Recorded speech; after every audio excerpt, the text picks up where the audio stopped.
Anu's food വേൾഡിലേക്ക് എല്ലാവർക്കും ഒരിക്കൽ കൂടി സ്വാഗതം. അപ്പോൾ നമ്മുടെ ഇന്നത്തെ റെസിപ്പി 1 കപ്പ് ഗോതമ്പ് പൊടിയും 2 ആപ്പിളും ഉണ്ടെങ്കിൽ വളരെ വേഗത്തിൽ വളരെ ടേസ്റ്റി ആയിട്ട് ചെയ്തെടുക്കാവുന്ന ഒരു 4 മണി പലഹാരമാണ്. അപ്പോൾ നിങ്ങളുടെ കയ്യിൽ ആപ്പിൾ ഇരിക്കണില്ല എങ്കിൽ നമ്മുടെ ഏത്തപ്പഴം കയ്യിലുണ്ടെങ്കിൽ അതായാലും മതിയാവും, കുഴപ്പമൊന്നുമില്ല. അപ്പോൾ വളരെ സിമ്പിളായിട്ട് ചെയ്തെടുക്കാവുന്ന നല്ല ടേസ്റ്റി ആയിട്ടുള്ള ഈ ഒരു 4 മണി പലഹാരം കുട്ടികൾക്കും മുതിർന്നവർക്കും ഒരുപോലെ ഇഷ്ടപ്പെടുന്ന ഈ ഒരു പലഹാരം എങ്ങനെയാണ് തയ്യാറാക്കി എടുക്കുന്നത് എന്ന് നോക്കിയാലോ.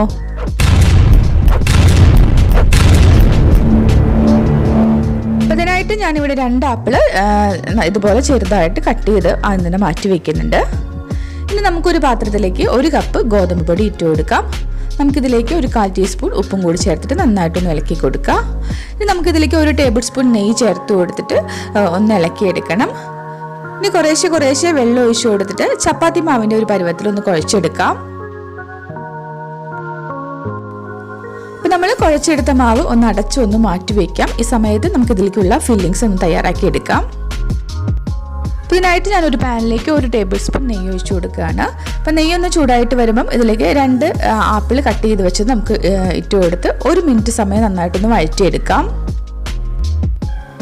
അപ്പം നമ്മുടെ ആപ്പിൾ ഇതാ 1 മിനിറ്റ് നന്നായി തന്നെ വഴറ്റിയെടുത്തിട്ടുണ്ട്. ഞാൻ ഇതിലേക്ക് കരിപ്പെട്ടി ചേർത്ത് കൊടുക്കുകയാണ്. നിങ്ങൾക്ക് ശർക്കരയാണ് കയ്യിലുള്ളെങ്കിൽ അത് ചേർക്കാം. അപ്പോൾ കരിപ്പെട്ടി ആകുമ്പോൾ കുറച്ചും കൂടി ഹെൽത്തി ആണല്ലോ. അപ്പം എത്രത്തോളം മധുരം നമുക്ക് വേണം അതനുസരിച്ചിട്ട് നമുക്ക് കരിപ്പെട്ടി ചേർത്ത് കൊടുക്കാം. ഒരു 2-3 മിനിറ്റ് ഇതിൽ കിടന്നിട്ട് നന്നായി തന്നെ ഒന്ന് വെട്ടി തിളച്ച് വന്നോട്ടെ കേട്ടോ. അപ്പോൾ കരിപ്പെട്ടിയൊക്കെ ഒന്ന് മെൽറ്റായിട്ട് നമ്മുടെ ഈ ഒരു ആപ്പിളും കരിപ്പെട്ടിയും കൂടി കിടന്ന് ഒരു 2-3 മിനിറ്റ് നന്നായിട്ടൊന്ന് വെന്ത് വന്നോട്ടെ. അതുപോലെ തന്നെ നിങ്ങൾക്ക് ഈ റെസിപ്പി ഇഷ്ടപ്പെടുകയാണെങ്കിൽ ഇതുപോലെ നല്ല റെസിപ്പികൾക്കായിട്ട് നമ്മുടെ ചാനൽ ഒന്ന് സബ്സ്ക്രൈബ് ചെയ്ത് സപ്പോർട്ട് ചെയ്യാനായിട്ട് മറക്കരുത്. കൂടെ തന്നെ നിങ്ങളുടെ അഭിപ്രായങ്ങൾ കമൻറ്റ് ബോക്സിലൂടെ അറിയിക്കാനും കൂടി ഒന്ന് ശ്രദ്ധിച്ചേക്കണേ. അപ്പോൾ ഏകദേശം ഒരു 3 മിനിറ്റ് സമയം നമ്മുടെ കരിപ്പെട്ടിയിൽ ഈ ആപ്പിൾ കിടന്ന് നന്നായി തന്നെ ഒന്ന് വെന്ത് വന്നിട്ടുണ്ട്. ഇനി നമുക്കിതിലേക്ക് കുറച്ച് ഏലക്കാപ്പൊടി ചേർത്ത് കൊടുക്കാം. ഒരു ഫ്ലേവറിന് വേണ്ടിയിട്ട് 1/4 ടീസ്പൂൺ ഏലക്കാപ്പൊടിയാണ് ചേർത്തിട്ടുള്ളത്. കൂടെ തന്നെ ഞാനിവിടെ 1 ടേബിൾ സ്പൂൺ കോൺഫ്ലോറിൽ കുറച്ച് 1-2 ടേബിൾ സ്പൂൺ വെള്ളം ഒഴിച്ചൊന്ന് കലക്കി ഇത് എടുത്തിട്ടുണ്ട്. ഇതിലേക്ക് ഒഴിച്ചു കൊടുക്കുകയാണ്. അപ്പോൾ നിങ്ങളുടെ കയ്യിൽ കോൺഫ്ലോർ ഇല്ലെങ്കിൽ മൈദ എടുത്താലും മതി. നമുക്ക് ഈ ഒരു കൂട്ടൊന്ന് കട്ടിയായിട്ട് കിട്ടാൻ വേണ്ടിയിട്ടാണ് അങ്ങനെ ചെയ്യുന്നത്. കോൺഫ്ലവറിൻ്റെ മിക്സ് നമ്മൾ ചേർത്ത് കഴിഞ്ഞാൽ പെട്ടെന്ന് തന്നെ അതൊന്ന് കട്ടിയായിട്ട് വരും കേട്ടോ. 1-2 മിനിറ്റിനുള്ളിൽ തന്നെ അത് നല്ല തിക്കായിട്ട് വരും. അപ്പോൾ ഇത് ഈ ഒരു മിക്സ് നന്നായി തന്നെ തിക്കായിട്ട് വന്നിട്ടുണ്ട്. ഇപ്പോൾ കാണുമ്പോൾ തന്നെ നല്ല രസമല്ലേ. അപ്പോൾ ഇത്രയും മതി. നമുക്ക് തീ ഓഫാക്കിയിടാം. നന്നായിട്ട് തണുത്ത ശേഷം വേണം ഇനി ബാക്കിയുള്ള കാര്യങ്ങളായിട്ട് ചെയ്യാനായിട്ട്. അപ്പോൾ നമുക്ക് വേറൊരു പാത്രത്തിലേക്ക് മാറ്റി വയ്ക്കാം. അപ്പോൾ നമ്മുടെ ആപ്പിളിൻ്റെ മിക്സ് ഒന്ന് തണുത്തിട്ടുണ്ട്. ഇനി ഈ ഒരു ചപ്പാത്തി മാവിൻ്റെ ഒരു കൂട്ടിൽ നിന്ന് ഒരു ചെറിയ ഉരുളെടുക്കാം. ഇനി നമുക്കിതൊന്ന് പരത്തിയെടുക്കണം. ഞാൻ ഈ ഭാഗത്ത് കുറച്ച് ഓയിലൊക്കെ തടവിയിട്ടാണ് ഇത് പരത്തുന്നത്. നമ്മൾ പൊടിയിട്ട് പരത്തി കഴിഞ്ഞാൽ തീരെ അങ്ങ് കട്ടിയായിട്ട് പോവും. അപ്പം പരത്തി കഴിഞ്ഞാൽ ഇതുപോലെ വട്ടത്തിലൊരു പാത്രം വെച്ചിട്ട് ഒന്ന് കട്ട് ചെയ്തെടുക്കാം. ഒരു ഷേപ്പ് കിട്ടാൻ വേണ്ടി മാത്രം ചെയ്യുന്നതാണ്.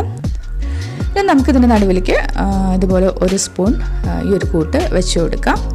ഇനി ഇതൊന്ന് അടച്ചെടുക്കാം. അപ്പോൾ ഈ ഒരു രീതിയിൽ നമുക്ക് ബാക്കിയുള്ളതെല്ലാം തന്നെ തയ്യാറാക്കി എടുക്കണം.